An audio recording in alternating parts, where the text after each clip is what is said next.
Good morning बच्चों। तो आज से हम लोग स्टार्ट करेंगे नवोदय का तैयारी के लिए। देखिए ये हम लोग पास बुक है नवोदय एवं हजारीबाग विद्यालय का प्रारंभिक एवं मुख्य परीक्षा दोनों का तैयारी इसमें हो जाएगा। ठीक है, तो हम लोग आज से स्टार्ट करते हैं। तो चलिए सबसे पहले हम लोग स्टार्ट करेंगे जीके से। जीके का क्वेश्चन हम लोग सुबह में भी जब रनिंग करते हैं उस टाइम पढ़े थे। तो चलिए अभी हम लोग पढ़ लेते हैं जीके का क्वेश्चन। बहुत सारा क्वेश्चन है। भारतीय इतिहास से स्टार्ट करते हैं। सुनो, यूनानियों ने भारतवर्ष के लिए इंडिया शब्द का प्रयोग किया। भारतवर्ष का सबसे पहले प्रयोग कौन किया था? यूनानियों लोग। ठीक है, जबकि मध्यकालीन लेखकों ने इस देश को हिंद अथवा हिंदुस्तान नाम से संबोधित किया। इसको हिंद या हिंदुस्तान नाम से संबोधित किया। कौन लोग? मध्यकालीन लेखक लोग। ठीक है, भारतवर्ष नाम सर्वप्रथम कहाँ मिलता है? पाणिनि के अष्टाध्यायी पुस्तक में। पाणिनि के अष्टाध्यायी जो पुस्तक लिखा है ना पाणिनि, उस पुस्तक में मिलता है। ठीक है, आगे देखो, जिस समय के मनुष्य के जीवन की जानकारी का कोई लिखित साक्ष्य नहीं मिलता उसे प्राक इतिहास या प्रागैतिहासिक काल कहते हैं। जिसका कोई लिखित नहीं मिलता है, ठीक है, उसको क्या बोलते हैं? प्रागैतिहासिक काल। बोलो, प्रागैतिहासिक काल। देखो, प्रागैतिहासिक काल को 3 भागों में बांटा गया है। जिसका लिखित कोई अथी नहीं मिलता है ना, उसको कितना भाग में बांटा गया है? 3 भाग में। कौन कौन? पुराण पाषाण काल, मध्य पाषाण काल और नवपाषाण काल। ठीक है, कौन कौन? पुराण पाषाण काल, मध्य पाषाण काल और नवपाषाण काल। ठीक है, अब देखो, पुराण पाषाण काल किसको बोलते हैं? इस काल में मानव जीविकोपार्जन के लिए शिकार का संग्रह करते हैं। शिकार पर निर्भर। पहले मतलब खेती नहीं करने जानता था ना, तो उस टाइम क्या चीज करता था?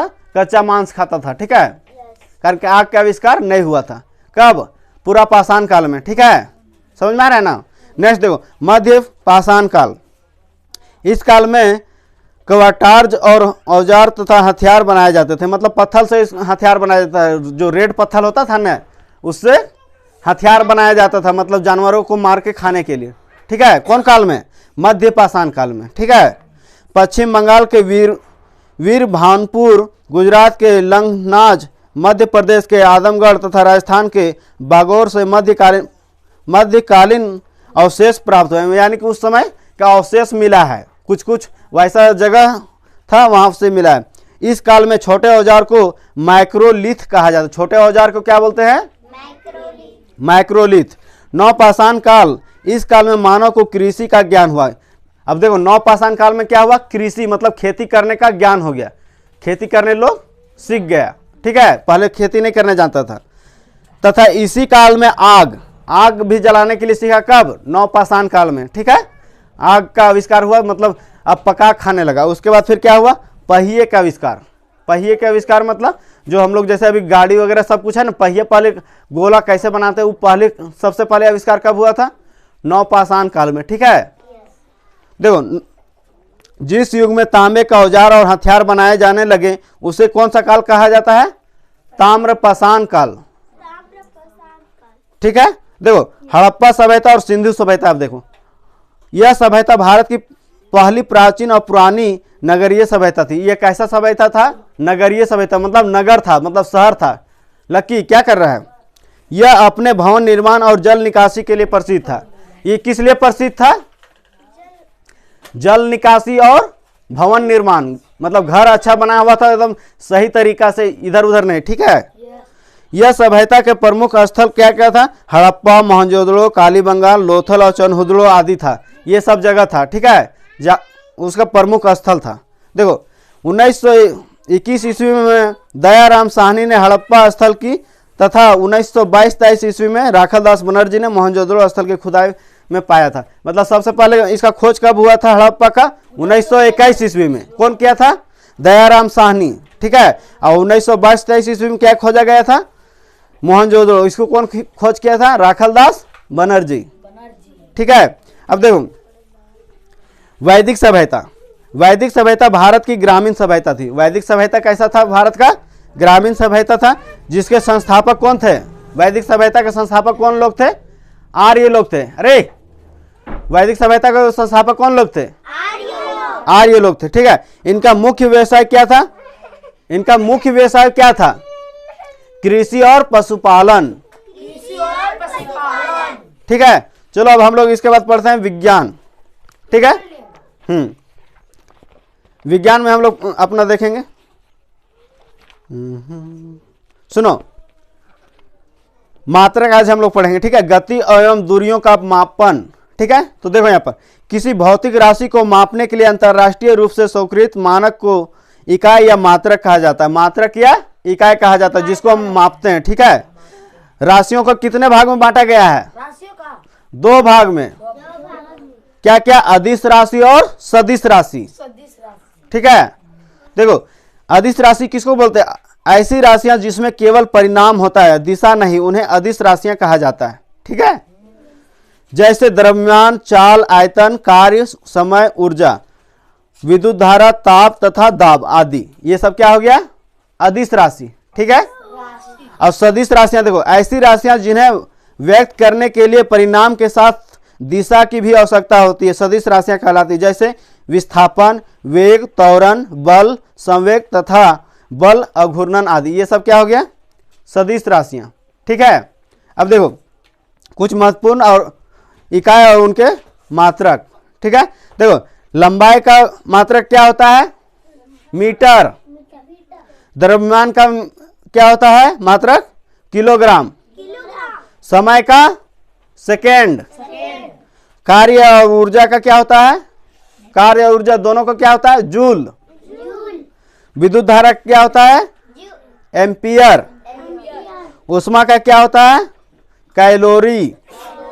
और कोण का क्या होता है? रेडियन। और त्वरण का क्या होता है? मीटर प्रति सेकेंड। बल का क्या होता है? न्यूटन। दाब का क्या होता है? पास्कल। शक्ति का क्या होता है? वाट।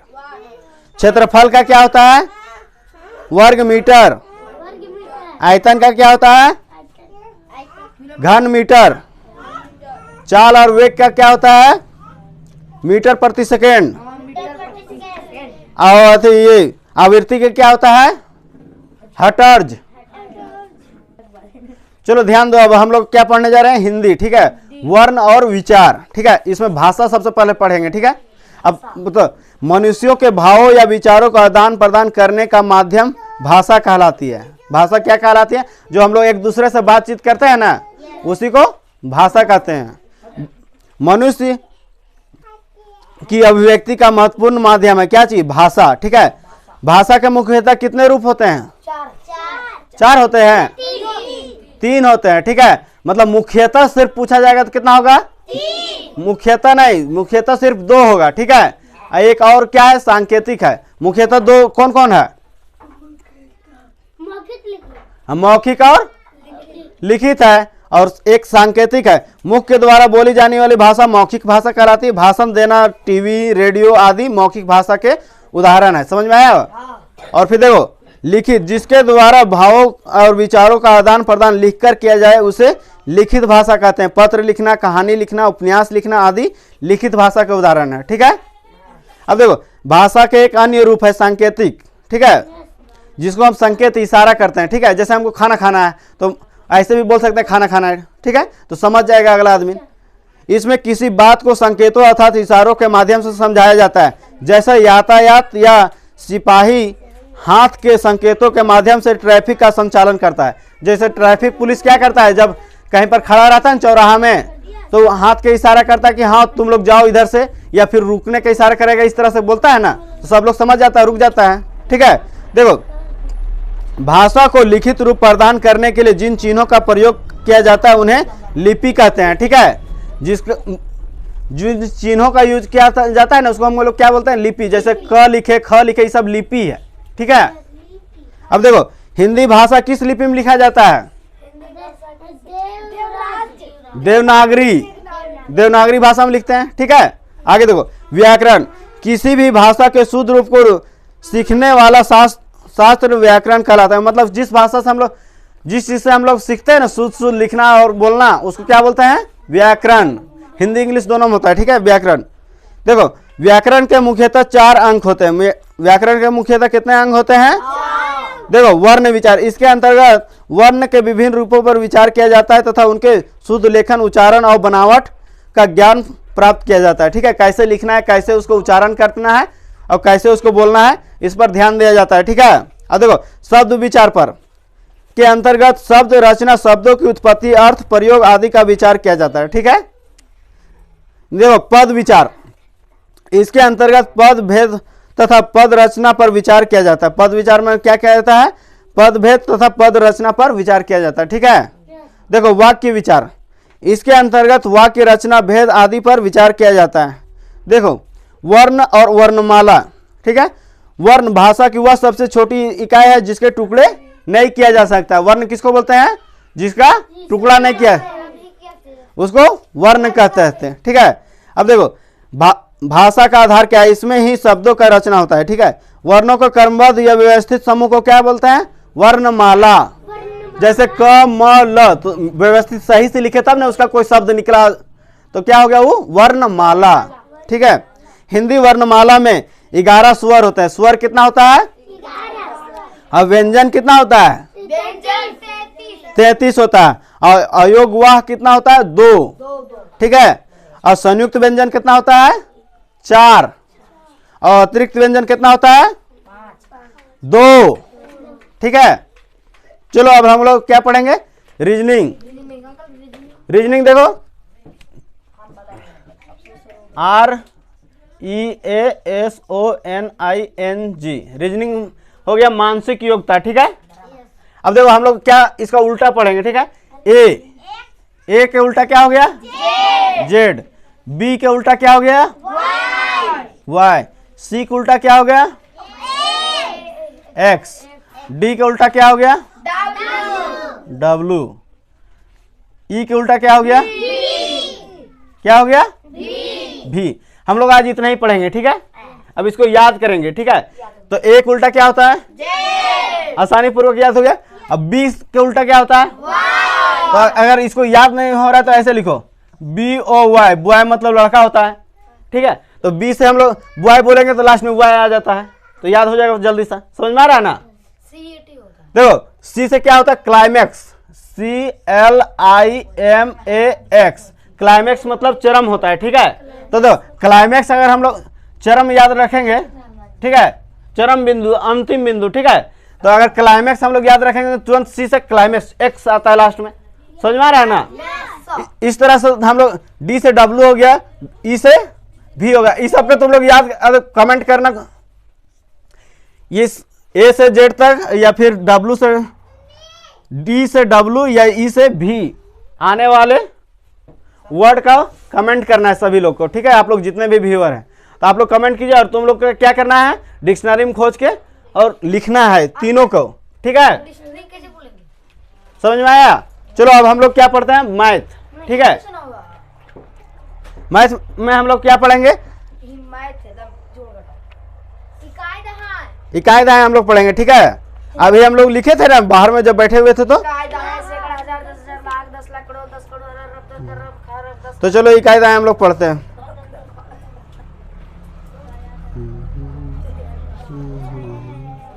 देखो हम लोग मैथ में क्या पढ़ने जा रहे हैं? इकाई दहाई, उसमें नंबर पढ़ेंगे। ठीक है, आज समझ में आया? मैथ में क्या पढ़ने जा रहे हैं? नंबर। नंबर मतलब क्या होता है? संख्या। समझ में आया?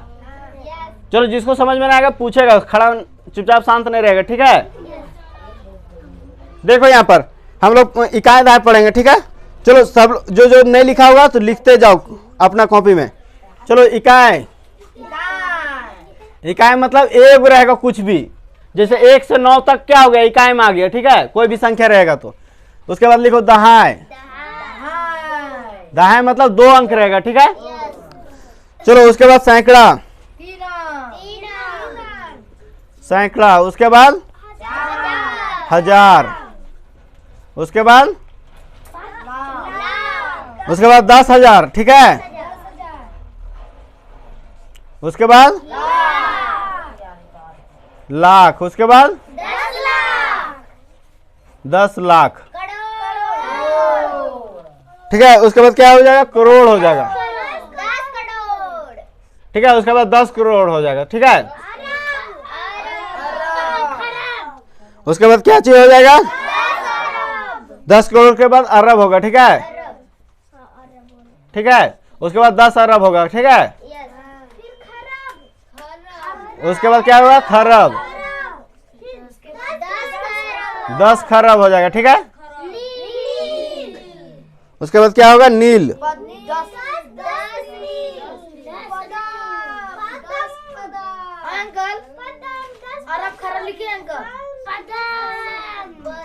देखो 10 नील हो जाएगा, ठीक है। बस बहुत ज्यादा यूज नहीं होता है, बस इतना ही याद रखो, ठीक है। लेकिन ये सब समझ में आ रहा है ना? इकाई मतलब एक अंक रहेगा, कोई भी संख्या, मान 8 है तो एक इकाई हो गया, ठीक है। अब ऐसे कोई नंबर दिया रहेगा 8 9 6 5 ऐसे, तो यहाँ पर अगर बोल दिया इसका मान, अरे ध्यान दो बोर्ड में, देखो 9 है, 9 को बोल दिया तुमको स्थानीय मान या जातीय मान बोलेगा, तो देखो इकाई दहाई सैकड़ा है, ठीक है, तो 9 लिखेंगे और सैकड़ा में 2 जीरो होगा, ये 2 बचा ना, ऐसे हो गया स्थानीय मान। और जातीय मान अगर बोलता तो 9 के 9 ही लिख देते, ठीक है, समझ में आ रहा है ना। अब देखो अगर 8 के बोलता तो 8 के अगर स्थानीय मान तो 8 लिखते और 3 वो 0 लिखते हैं, समझ में आ गया। अगर तुमको इसी को बोल दिया कि हिंदी में लिखो इसको, तो कैसे करेगा? इकाई दहाई सैकड़ा हजार, तो 8965 ऐसे लिखेगा, ठीक है। अगर इसको विस्तार रूप में बोल दिया तो कैसे लिखे? 8000 लिखेगा ऐसे पहले, उसके बाद फिर 9 लिखेगा, उसके बाद 2 जीरो, फिर 8 + 5 ऐसे लिखेगा, ठीक है। मतलब किसी टाइप का क्वेश्चन पूछेगा तो तुमको ये सब जानना है, इकाई दहाई, तभी सब क्वेश्चन बनेगा, ठीक है। चलो उसके बाद हम लोग रोमन गिनती सीखते हैं, ठीक है, ठीक है। जो 1 आई होगा, ठीक है, 1 का क्या होता है? आई। 2 का क्या होता है? डबल आई। 3 का क्या होगा? ट्रिपल आई हो जाएगा, ठीक है। 4 का क्या होगा? पहले आई होगा उसके बाद भी होगा, ठीक है, आई उसके बाद भी। 5 का क्या होगा? भी। 6 का क्या होगा? भी आई, ठीक है। 7 का क्या होगा? डबल आई, ठीक है। 8 का क्या होगा? भी ट्रिपल आई, ठीक है। उसके बाद 9 का क्या होगा? एक्स, पहले आई होगा तब एक्स होगा। और 10 का क्या होगा? एक्स हो जाएगा, ठीक है। अब आगे देखो, यहाँ पर बोर्ड में देखो ध्यान से अपना सब लोग। 11 का क्या होगा? एक्स आई, ठीक है। 12 का क्या होगा? एक्स डबल आई। 13 का क्या होगा? एक्स डबल 3 हो जाएगा, ठीक है। मतलब सिर्फ यही वह बढ़ते जाएगा, ठीक है। 14 का क्या होगा? एक्स आई भी, एक्स आई इस तरह से हो जाएगा 14 का, ठीक है। अब 15 का क्या होगा? 15 का एक्स भी हो जाएगा 15, ठीक है। और 16 का क्या होगा? एक्स भी आई, ठीक है। 17 का क्या होगा? ठीक है, 17 हो गया। अब 18 का क्या होगा?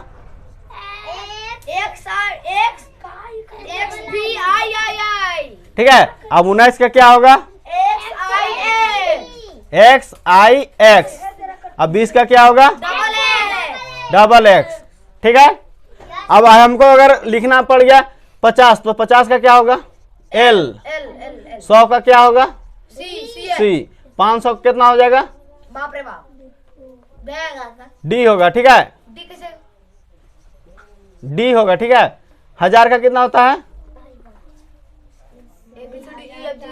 डी हो गया, एम हो जाएगा, एम का 1000, ठीक है। हाँ है, समझ में आया?